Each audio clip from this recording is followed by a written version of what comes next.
एक तो recording start होने में भी टाइम ले रहा है। चलिए मैं कंटिन्यू करता हूँ, वो जब से रिकॉर्डिंग हो जाएगी तो वहां से।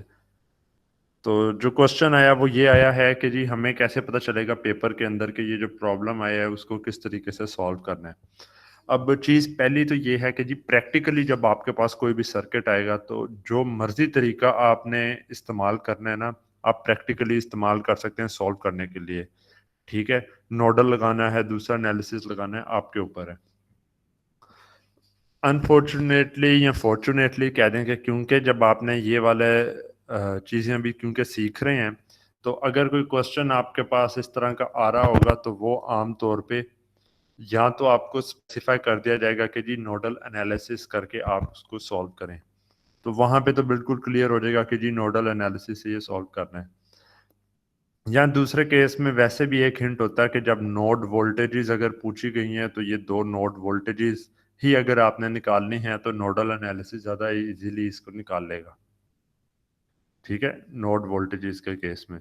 तो बाकी है कि आमतौर पे ये क्वेश्चन के ऊपर ना डिपेंड करता है। अब यहाँ पे फॉर एग्जांपल है कि अगर तो क्वेश्चन में कहा होगा स्पेसिफाई कि जी ये मेथड यूज करें तो उसको कर लें।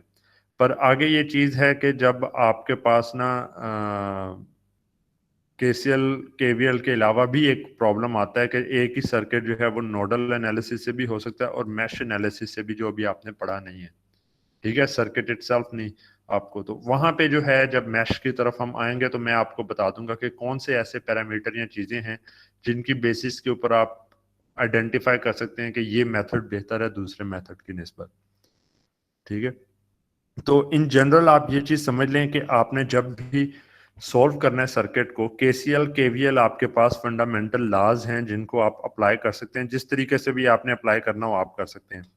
ठीक है, नोडल एनालिसिस जो है वो उन्हीं लॉज को, केसीएल और केवीएल को अप्लाई करने का सिस्टमैटिक तरीका बताता है कि जो मर्जी सर्किट आपके पास होगा कि अगर आप ये करके और प्रॉपर तरीके से करें तो कम से कम टाइम में आपके पास ये इक्वेशंस जनरेट हो जाएंगी।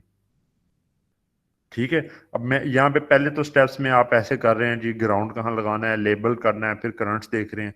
एक्चुअली जब सॉल्व करने लगेंगे जी ये वन है तो डायरेक्टली बस एरो लगाया आपने और सॉल्व करना शुरू कर दिया, जी ये इधर से करंट है। दोनों इक्वेशंस लिखी, सॉल्व किया और आगे रिजल्ट निकाल लिया। तो ये बेसिकली केसीएल और केवीएल को इजी तरीके से जो है इम्प्लीमेंट करने में और सिस्टमेटिक तरीके से इम्प्लीमेंट करना बताता है। ठीक है, क्लियर है आपका क्वेश्चन?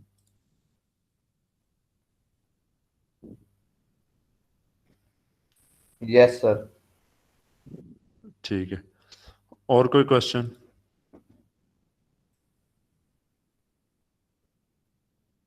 Sir excuse me. जी जी। सर वो ड्यूरिंग लेक्चर कोई 10 बजे के राउंड अबाउट जो है मेरा इंटरनेट कनेक्शन लॉस हो गया था, तो अब वो हम्म। मैंने मतलब सेट कर लिया, मैं आ गया दोबारा। ठीक है, तो क्वेश्चन कोई, क्योंकि no Q and sir A session है। सर क्वेश्चन ये है जी कि जी। हमें आपने शुरू से पढ़ाया कि जो हमेशा वोल्टेज है वो अक्रॉस दी या रजिस्टर या अक्रॉस दी एलिमेंट होती है। यहाँ पे आप उसको हम्म नोड्स पे ले गए। हम्म। तो यहाँ पे आपके पास हमने किया क्या है, हमने किया ये है कि जी हमारे पास अक्रॉस द एलिमेंट ही वोल्टेज होनी है। ठीक है, यहाँ पे अक्रॉस द एलिमेंट ही वोल्टेज हमारे पास V2 है। तो हमने क्या किया है कि हमने कहा कि जी ये अक्रॉस द एलिमेंट्स होंगी तो हर नोड किसी न किसी पोटेंशियल के ऊपर होगा। वोल्टेज क्या होती है? पोटेंशियल डिफरेंस है ना। ठीक है, तो हम एक तरह का अभी क्या कर रहे हैं, हम कह रहे हैं कि जी हम जो नोड्स के ऊपर है ना वो पोटेंशियल लेवल बता रहे हैं। तो ये हम कह देते हैं कि अगर ये वाला हिस्सा 0 लेवल पे है तो ये उसके मुकाबले में जो है ये 20 वोल्ट्स के ऊपर है, और ये V1 मेरे ख्याल में था, V1 20 पे है या V2, मैं देख लूँ प्रॉब्लम में। V2 20 पे है, V1 13.3 पे है, चलें उसी तरह ले लेते हैं। ठीक है, तो ये हमारे पास जो है 13.3 वोल्ट्स पे है, और ये जो है हमारे पास 20 वोल्ट्स के ऊपर है। तो अब हम क्या कर रहे हैं कि हम कह रहे हैं कि जी ये वोल्टेजेस नोड्स के ऊपर हैं। अगर आपने किसी भी एलिमेंट के क्रॉस वोल्टेज निकालनी है, मैंने फॉर एग्जांपल 6 ओहम रजिस्टर के क्रॉस निकालनी है, V ऑफ 6 मैं लिख रहा हूँ 6 ओहम के क्रॉस, वो क्या आएगी? वो आएगी कि जी दोनों नोड्स के ऊपर जो पोटेंशियल है उसका डिफरेंस वो कितना हुआ? 20 minus 0 is equal to 20 minus 0 is equal to 20 volts. ठीक है, इसके अक्रॉस मैंने निकालना है तो वो मुझे क्या बता रहा है कि जी वो कह रहा है V2 अगर मैंने निकालना है वो आ गया जी 13.3 minus 0 is equal to 13.3 volt. इस दो के दरमियान में मैंने निकालना है। ठीक है, ये वाला नोड हायर पोटेंशियल पे है, ये लोअर पे है, तो ये इस तरह करके होगा। साइंस इनमें ख्याल आपने रखना है। तो ये क्या आता है मेरे पास जनाब? V ऑफ 4 जब मैंने निकालना है तो ये मेरे पास आ जाता है 20 माइनस 13.3 इज इक्वल टू जितना भी आता है 6.6 आ गया, 6.7। ठीक है, तो वोल्टेज आपके पास हर एलिमेंट के अक्रॉस ही आ रही है और करंट हर एलिमेंट के थ्रू ही आ रहा है।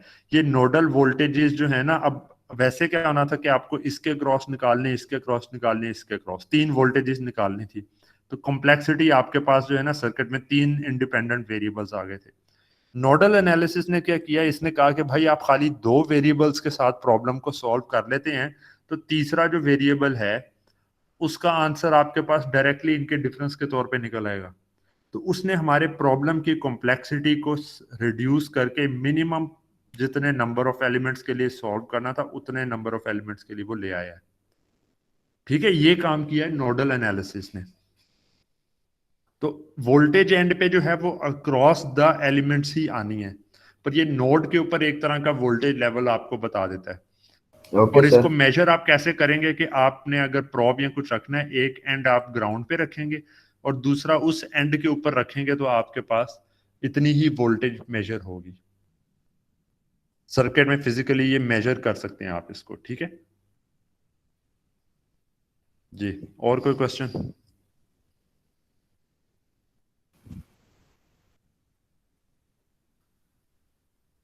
ये लास्ट काफी अच्छा क्वेश्चन था वैसे।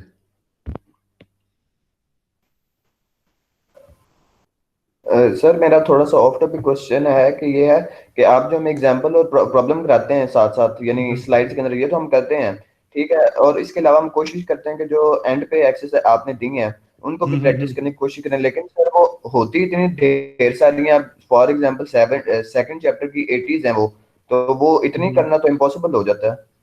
नहीं तो आपने और प्रैक्टिस करने के लिए आपको लोग तो प्रॉब्लम्स ढूंढ रहे होते हैं, आपको इतनी प्रॉब्लम्स मिली हुई हैं उनको सॉल्व करें। ये जो है इसमें आपने काम ही मेन आगे प्रैक्टिस करना है। ये थ्योरेटिकल तो इसमें काम ही बहुत कम है, डेफिनेशनें थोड़ी पूछी जानी है, आनी ही प्रॉब्लम्स आपके पास हैं।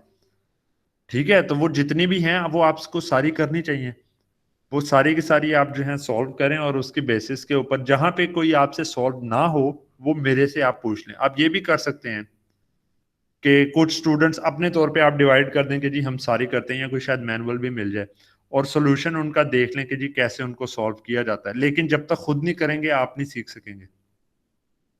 ठीक है, तो मैं तो इस कोर्स में करना ही आपने जो है एनालिसिस करना है, प्रॉब्लम्स का ही एनालिसिस करना है। तो तो सर यहाँ पे काइंडली जो अगर मैं सैंपल जो मैं करवा रहा हूँ ना, वो सैंपल मैं करवा रहा हूँ आपको कि जी किस तरीके से मतलब कि इसको करना है। मेथड जो है बेसिक वो आपको मैं बता रहा हूँ, तो उन्हीं मेथड्स को यूज करके बाकी सारी जो प्रॉब्लम्स हैं उनको भी सॉल्व किया जा सकता है।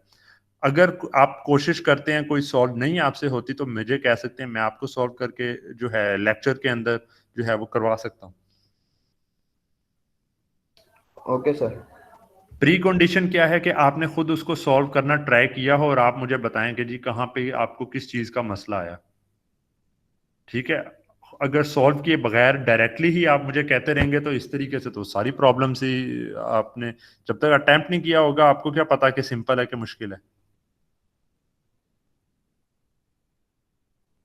ठीक है, तो उनको आप ना सॉल्व करें। मैं कुछ असाइनमेंट भी दूंगा, असाइनमेंट में थोड़ी ज्यादा मुश्किल किस्म की प्रॉब्लम्स होंगी, हर रोल नंबर वाइज हर एक की डिफरेंट हो रही होंगी, तो वो भी मतलब कि एक अच्छा बेंचमार्क होगा कि हर एक का चेक किया जा सके कि किस तरह से वो सॉल्व करेगा। लेकिन है कि एंड प्रॉब्लम्स जो है ना वो प्रैक्टिस के लिए बेहतर है। आपको नहीं पता आप पेपर में कौन सा क्वेश्चन आएगा, ठीक है। जब आपको नहीं पता तो जितनी ज्यादा टेक्निक्स या काइंड्स ऑफ सर्किट्स को आपने सॉल्व किया होगा ना, उतने बेहतर तरीके से आप प्रिपेयर्ड होंगे कि एक अननोन किस्म के सर्किट जो आप पेपर में आएगा उसको सॉल्व कर सकें। अगर आपने खाली बस यही देख के आपने कर लिया और वहां पे जो है कि जी एक इधर से भी कोई रजिस्टर लगा हुआ है यहाँ पे, तो आप उधर परेशान हो जाएंगे कि जी अब मैं ये कैसे करूं, ठीक है। एक और नोड बन जाएगा यहाँ पे भी, ये टू ही नोड है, ये भी वही नोड है, लेकिन उसमें समझ नहीं आएगा जी क्या हो रहा है। बेसिकली वो शॉर्ट हो जाएगा, पर कुछ और मतलब कि इधर भी रजिस्टर लगाओ, कोई और एलिमेंट्स हो, तो कॉम्प्लेक्सिटी जैसी बढ़ेगी, आपसे नहीं किया जाना वरना, ठीक है। अगर और कोई क्वेश्चन नहीं है तो टाइम खत्म हो गया है। अच्छा, ये जो 762 कह रहे हैं कि सर नोडल एनालिसिस अगेन बता दें, ये आप वीडियो दोबारा देख सकते हैं, ठीक है, क्योंकि वो ये सारा दोबारा बताने वाला जो काम है ना वो पूरी आपके पास वीडियो है। जहाँ पे एग्जैक्ट आपको नहीं समझ आती ना, उसको देख के वो चीज़ आप फिर मेरे से पूछें। पहली अटेम्प्ट आपने करनी है हर चीज़ की, ठीक है। Okay sir. Okay. Okay sir.